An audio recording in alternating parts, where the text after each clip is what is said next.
من ذا الذي يشفع عنده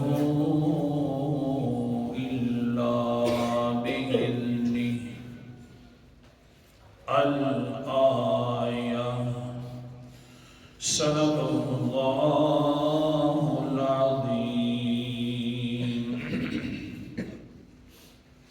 من کون ہے الذی وہ ہستی یشفع جو زبان کھول سکے سفارش کے لیے عندہ اس کے پاس الا باذنہ مگر اسی کی اجازت کے ساتھ۔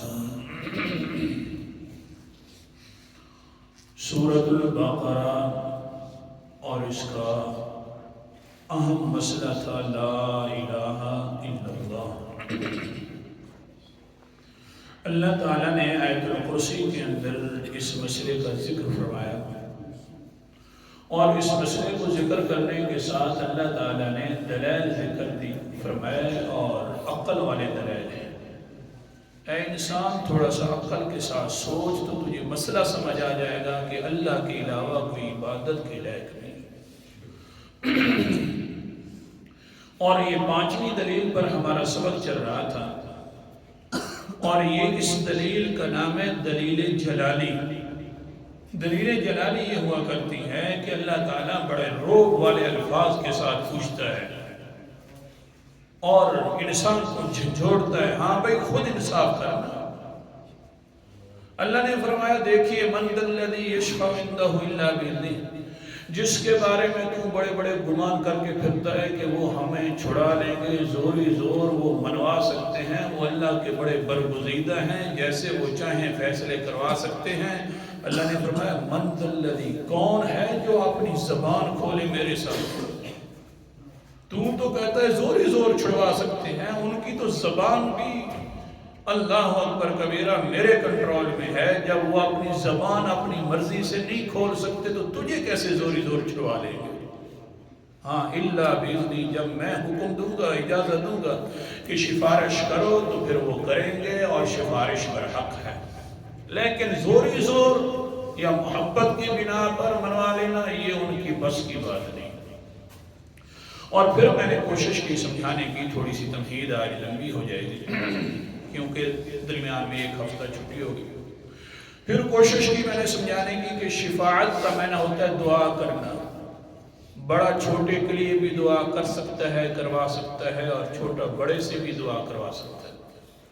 حتیٰ کہ پھر حدیث میں نے آپ کے سامنے پڑھی ہے کہ حضور صلی اللہ علیہ وسلم نے فرمایا کہ جو انسان میرے لیے دعا کرے، دیکھو کتنے بڑے انسان ہے، اس سے زیادہ بڑا انسان نہ اللہ نے پہلے پیدا کیا نہ بعد میں فرمایا گا۔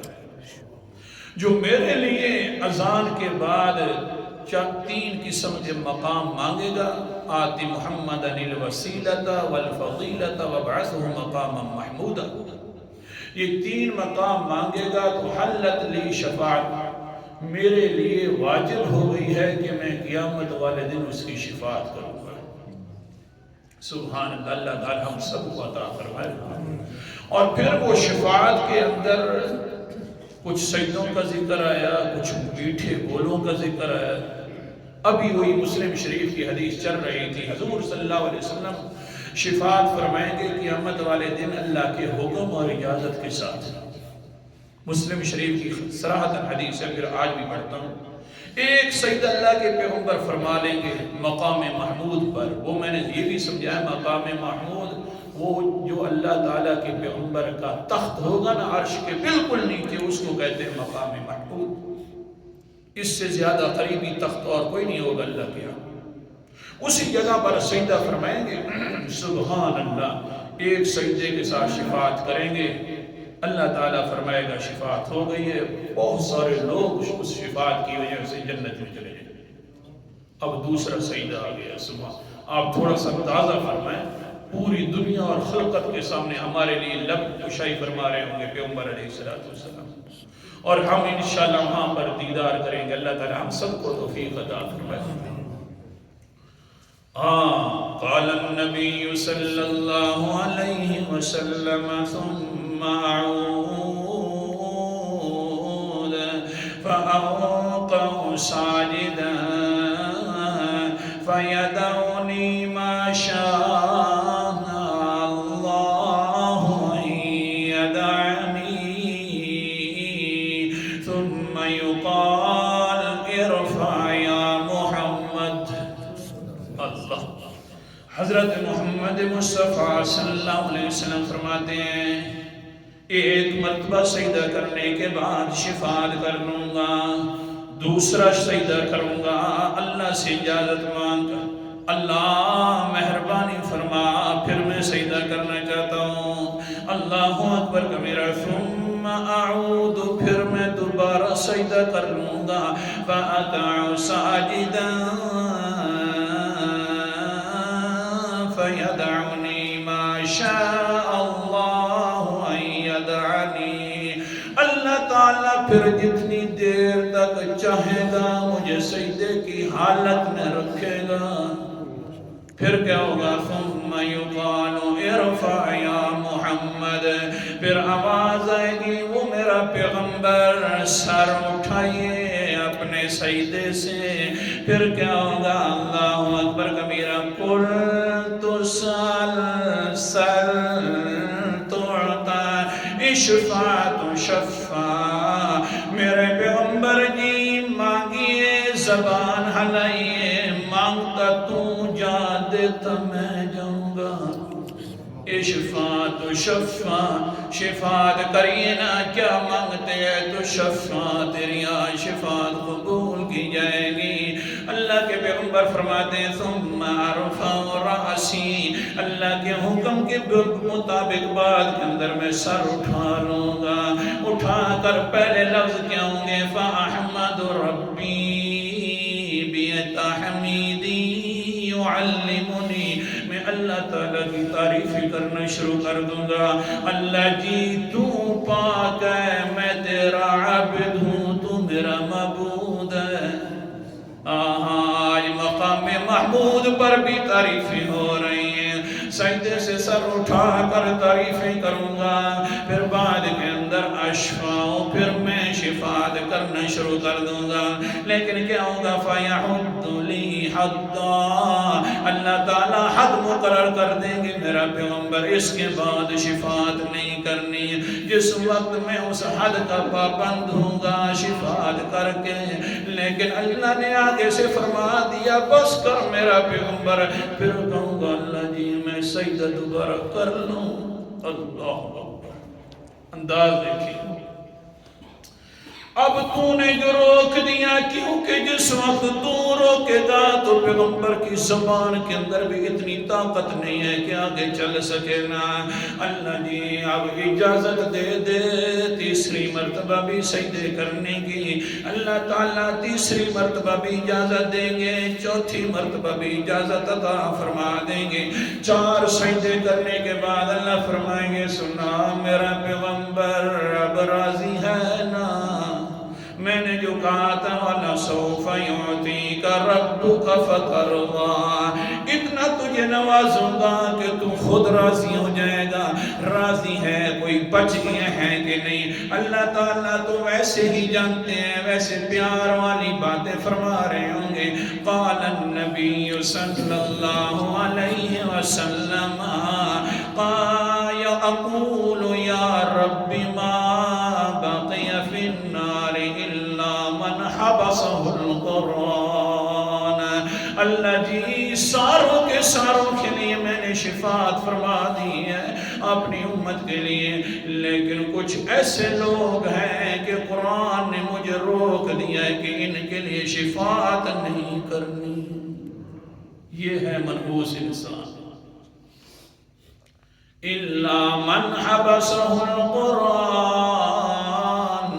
اللہ جی میں نے جو شفاعت کرنی تھی، اب قرآن مقدس کہہ رہا ہے اے پیغمبر دنیا کے اندر تو بولتا رہا، میں چپ رہا، تو بھی تو ایک بہت بڑا عظیم تھا. آخرت میں بھی تو بول رہا ہے، شفاعت کر رہا ہے، لیکن میں چپ ہوں. مہربانی کر ان لوگوں کے لیے مزید شفاعت نہ کر.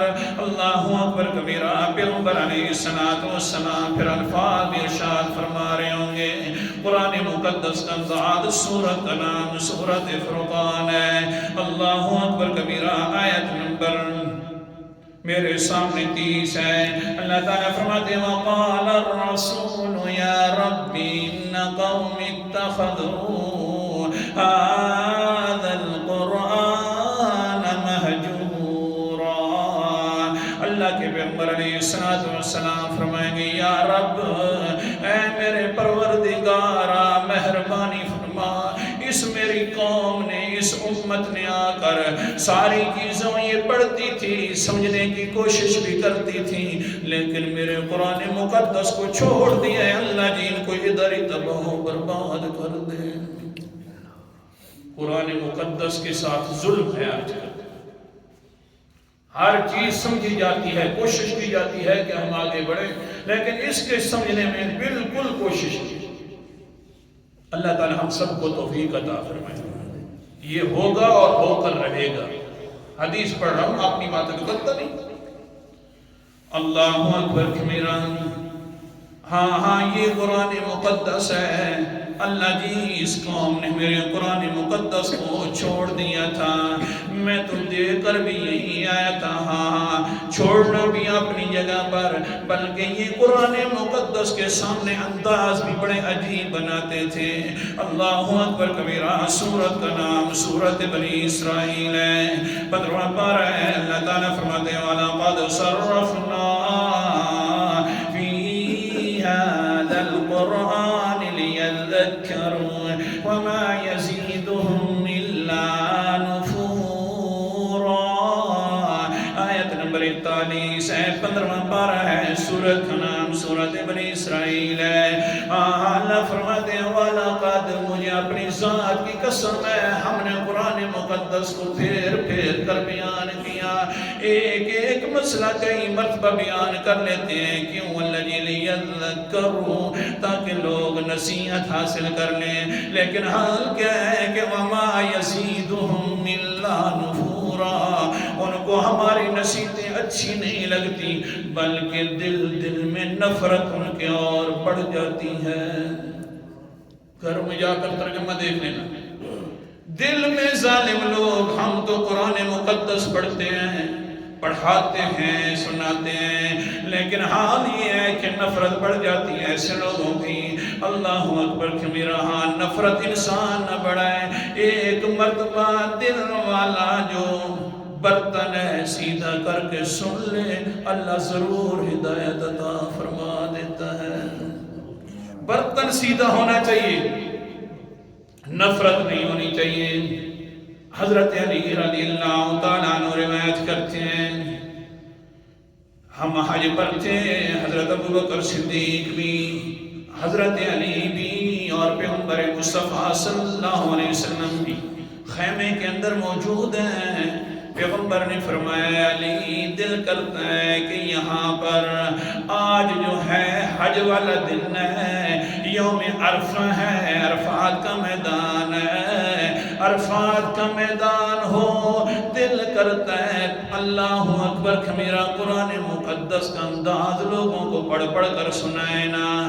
دیکھیے صحیح سارے لوگ آ کر جمع ہو گئے۔ حضور صلی اللہ علیہ وسلم نے فرمایا ابوبکر جا کر لوگوں کو دیکھ کر رونا، کون سے لوگ ہیں جو الگ مذہب رکھنے والے ہیں قرآن مقدس سے۔ حضرت ابوبکر صدیق آ گئے، بنو شیبان قبیلے کا نام ہے، ان قافلے والوں کے پاس خیمہ لگا ہوا ہے۔ حضرت ابوبکر صدیق نے جب پتہ کیا تو وہ غیر مسلم تھے، یعنی مشرک تھے، شرک کرنے والے لوگ تھے۔ حضرت ابوبکر صدیق آ کر کہتے ہیں اللہ کے رسول جی ایک خیمہ مل گیا ہے جو قرآن مقدس کے مخالف ہے، مشرک لوگ ہیں بنو شیبان کے، لیکن ہیں بھی بڑے جنگجو، ہزاروں کے اعتبار سے ان کی نفری ہے فوجوں والی، اس لیے آپ آئیے، آپ دعوت دیجیے قرآن مقدس کی۔ حضور صلی اللہ علیہ وسلم بھی ساتھ ہیں، حضرت ابوبکر صدیق ہے، حضرت علی، کیا ماجرا ہوگا، حالت رام ہوگی، سنیے تو صحیح نا، تھوڑا سا سوچئے تو صحیح نا، یوم عرفات ہوگا، پیغمبر کی دعوت ہوگی، قرآن مقدس کی زبان ہوگی کیا سما ہوگا. حضرت ابوبکر صدیق بھی حضرت علی بھی آ گئے بنو شیبان قبیلے کے پاس آ کر کہتے ہیں حضور صلی اللہ علیہ وسلم لوگوں کلمہ پڑھ لو لا الہ الا اللہ تو کامیاب ہو جاؤ گے. مفروق نامی انسان بیٹھو اور کہتے ہیں بنو شیبان کا سردار ہے کہتے ہیں جی اللہ کے رسول جی ہاں کلمہ تو بات کی بات ہے.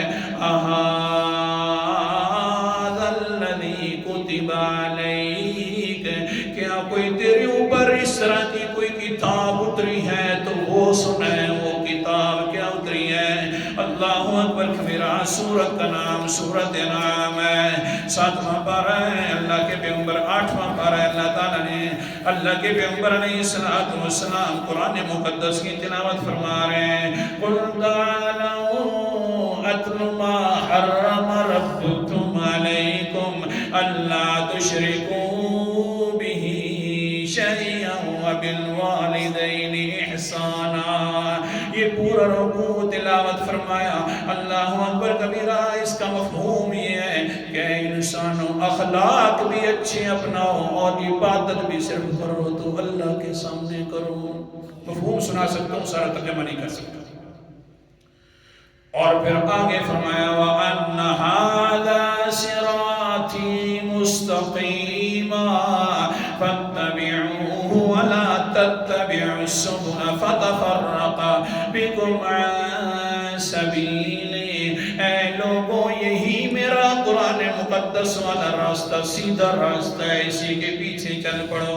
مہربانی کرنا قرآن پاک والے راستے کو نہ چھوڑنا. اگر تم قرآن پاک کے راستے کو چھوڑ دو گے تو لوگوں کے راستے جو بنائے ہوئے ہیں مختلف قسم کے راستوں پر چل پڑو گے تو فتفرق بکم عن سبیلی. اللہ والا جو راستہ ہے قرآن مقدس والا جو راستہ ہے وہ تم سے چھوٹ جائے گا. ذالکم وصاکم بہ. یہی اللہ تعالیٰ تمہیں تاکیدی حکم ارشاد فرماتا ہے. اللہ اکبر کبیرہ. مفروق کہتا ہے هذا النبی ایہا النبی انکا صادق والکتاب الذی انزل علیک حق. اے پیغمبر جی تو بھی سچا ہے تیرے اوپر جو کتاب اتری ہے وہ بھی سچی کتاب ہے. نفرت نہیں کرنی. دل کا برتن سادہ اور صاف ہونا چاہیے سامنے. مفروق پیچھے ہٹ گیا. ابن حارثہ بہت لمبی بات ہے شارٹ کر رہا ہوں. ابن حارثہ یہ دوسرا سردار تھا. یہ آگے آ گیا کہنے لگے جی اللہ کے رسول جی بڑی مقدس تلاوت کر رہے تھے جو قرآن پاک تو نے سنایا ہے بڑا مزہ آ گیا ہے. کوئی اور بھی سنا سکتے ہو. اللہ اکبر کبیرہ. قرآن مقدس کا انداز. اللہ تعالیٰ کے پیغمبر علیہ السلام نے سورۃ النحل کی آیات مبارکہ پڑھنا شروع کر دی ہے. آیت نمبر 90 ہے. ان اللہ یأمر بالعدل والإحسان وإيتاء ذي القربى وينهى عن الفحشاء والمنكر والبغي يعظكم لعلكم تذكرون. اس کا مفہوم بھی یہی ہے کہ عبادت بھی اچھی کیا کرو اخلاق بھی صحیح ہونے چاہیے. اللہ اکبر کبیرہ. ابن حارثہ کہتا ہے واہ پیغمبر تو بھی سچا ہے تیرے اوپر قرآن مقدس جو اترا ہے وہ بھی سچا ہے. اللہ اکبر کبیرہ. تیسرا انسان ابن قبیصہ آگے آ جاتا ہے کہتا ہے اللہ کے رسول جی مسئلہ یہ ہے ہم تو دل تو اس طرح کرتا ہے کہ ابھی کلمہ پڑھ لیں لیکن کیا کریں شاہ ایران سے ہمارا معاہدہ ہے کہ ہم نئی تنظیم کا حصہ نہیں بنیں گے لہذا ہو سکتا ہے وہ اس تنظیم کو ناپسند کرے ایران لہذا مہربانی کریے اجازت دے دیجیے پھر بعد کے اندر ہم آ کر کلمہ پڑھ لیں گے. ہے تو سچا. آگے سے پیغمبر نے فرمایا اے ابن قبیصہ تصدیق بھی کرتا ہے اور مانتا بھی نہیں ہے، شک کے اندر پڑا ہوا ہے۔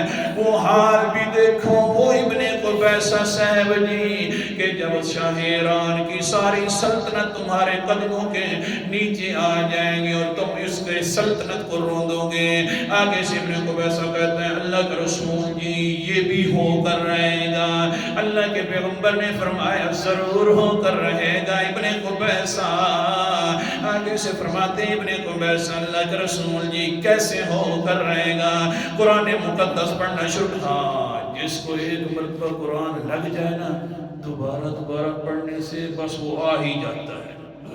آگے سے قرآن مقدس پڑھنا شروع کر دیا۔ قرآن مقدس کا انداز اللہ اکبر کبیرہ سبحان اللہ۔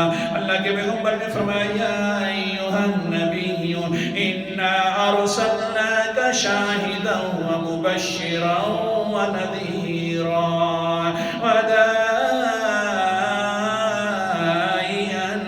الی اللہ بإذنہ وسراجا منیرا۔